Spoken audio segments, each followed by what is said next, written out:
I think in the area of prosthesis, we have seen a lot of advancement.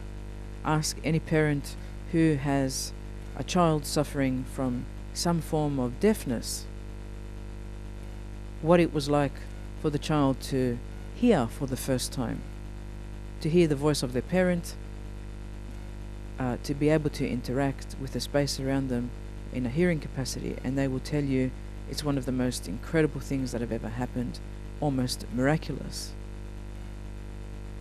In the example of a heart pacemaker, and these pacemakers were developed even in the 50s. People don't realize pacemakers have been around for a long time. They just look different today than they used to, the more miniature.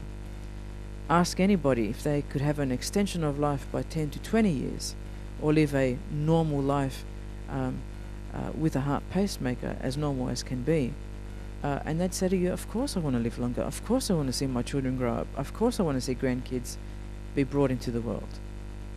I think there is a myopia if we say there are no advantages of implants.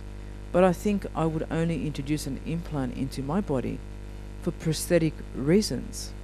My concern is, however, even companies like Medtronics, who have come out openly and said, our hope is that there is one of these that is an implant in every single person. They mentioned that in IEEE Spectrum not long ago. And so when you have the ideology and these companies who were once there for care, for prosthesis, thinking, what if we put one of these in every person? Then I have a concern. I also have a concern when companies like Motorola, who have created different types of implantable devices for care, actually do not give over the data collected by these implantable devices to the recipients. For example, I may have a heart pacemaker. My pacemaker records various events on my body almost continuously using spaced out time intervals. When I request the data that is collecting about me in my body, the company and the manufacturer will actually not disclose the information. As far as I'm concerned, that has much to do with perhaps identifying the faults in the device or the continual refinement of the device's protocols and capabilities. But I still think that is actually quite unfair.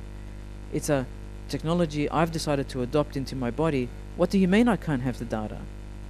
What do you mean I can't know when it failed, even if it was for, minuscule minutes? What do you mean I can't have access? It's my body. So increasingly we're going to have this debate. Who owns the device? I remember we had this debate with smart cards when people were talking about multiple applications on the one card. For example, if Visa or MasterCard owned the card, as opposed to the retailer that wanted a smart card loyalty scheme, as opposed to the bank whom I relied on for my banking reasons on the card versus my health private insurance on the card. So there was this issue to do with multi-application cards and who owned the card. Well, now it's grown even more dramatic. It's who owns the device in the body. And plainly at the moment, it's the manufacturer.